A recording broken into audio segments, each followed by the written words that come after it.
Eh, Bismillahirrahmanirrahim. Assalamualaikum warahmatullahi wabarakatuh. Di sini kami dari tim 5 akan mempresentasikan terkait materi tentang fungsi dalam matematika diskrit. Sebelum membahas terkait materinya, di sini izinkan kami memperkenalkan diri. Saya sendiri sebagai moderator yaitu Muhammad Sultan Syah, lalu ada Aldi Eki Febriano, lalu ada Zulfikar, dan yang terakhir yaitu ada Maisarah Azahra. Untuk materi selanjutnya itu akan membahas tentang pengertian dari fungsi. Untuk pengertian fungsinya akan dijelaskan oleh Maisarah Azhara. Kepada Maisarah Azhara, saya persilahkan. Jadi, pengertian fungsi dalam matematika merupakan pemetaan setiap anggota sebuah himpunan, dinamakan sebagai domain. Kepada anggota himpunan yang lain, dinamakan sebagai kodomain. Fungsi yang dimaksud berbeda dengan definisi fungsi dalam artian secara umum. Pengertian fungsi dalam matematika juga dapat diartikan sebagai suatu relasi yang menghubungkan setiap anggota X dalam suatu himpunan yang disebut daerah asal domain dengan suatu nilai tunggal fx dari suatu himpunan kedua yang disebut daerah kawan, yaitu kodomain.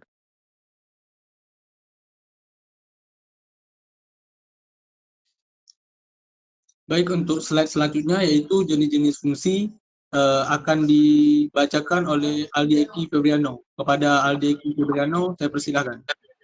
Baik, selanjutnya adalah jenis-jenis fungsi. Yang pertama ada fungsi linear, fungsi pada bilangan real yang didefinisikan titik fx sama dengan ax tambah b, a dan b konstan dengan a sama dengan 0 disebut fungsi linear.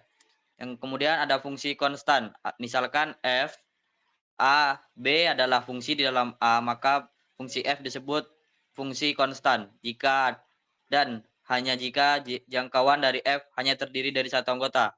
Kemudian ada fungsi identitas, misalkan f a b adalah fungsi dari a ke b, maka f disebut fungsi identitas jika dan hanya jika rank f sama dengan kodomain atau f dalam kurung a sama dengan b.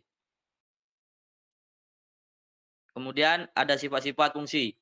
Fungsi injektif disebut fungsi satu-satu. Misalkan fungsi f menyatakan a ke b, maka fungsi f disebut suatu fungsi satu-satu atau injektif. Apabila setiap dua elemen yang berlainan di A akan dipetakan pada dua elemen yang berbeda di B. Selanjutnya secara singkat dapat dikatakan bahwa f, a, b adalah fungsi injektif apabila a sama dengan b berakibat f dalam kurung a sama dengan f dalam kurung b, atau ekuivalen. Jika f dalam kurung a sama dengan f dalam kurung b, maka akibatnya a sama dengan b. Kemudian ada fungsi surjektif.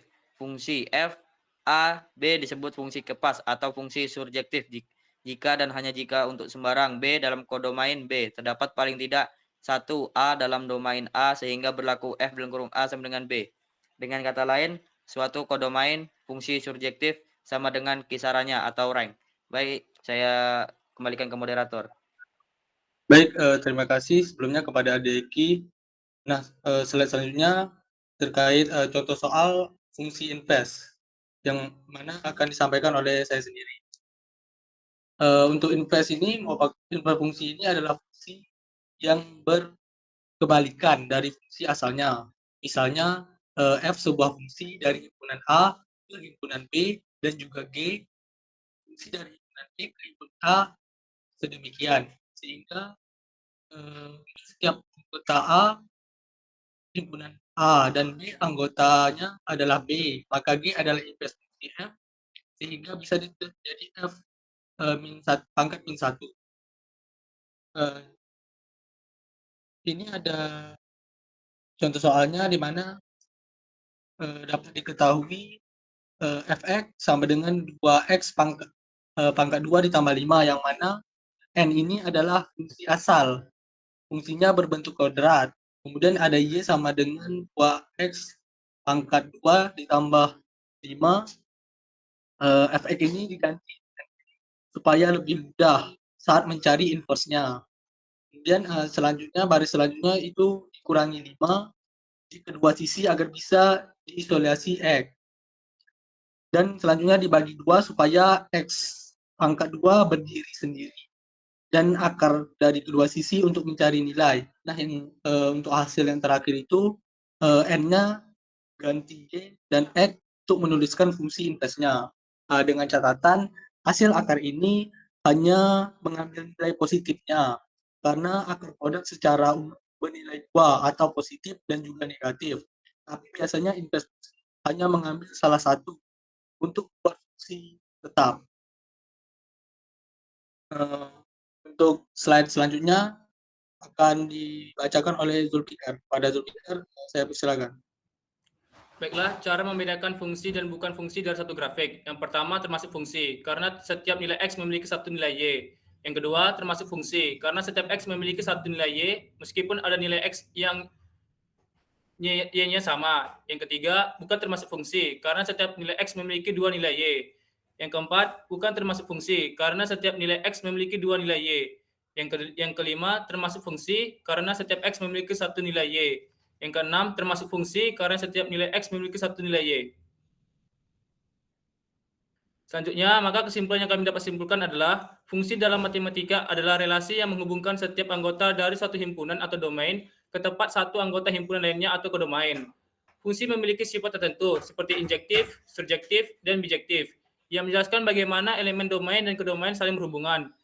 Ada beberapa jenis fungsi, antara lain fungsi linear, fungsi konstan, dan fungsi identitas. Dalam menentukan apakah suatu relasi merupakan fungsi atau bukan, dapat dilihat dari grafiknya. Jika setiap nilai X hanya memiliki satu nilai Y, maka relasi tersebut merupakan fungsi. Dan sebaliknya, jika ada satu nilai X yang memiliki lebih dari satu nilai Y, maka itu bukan fungsi.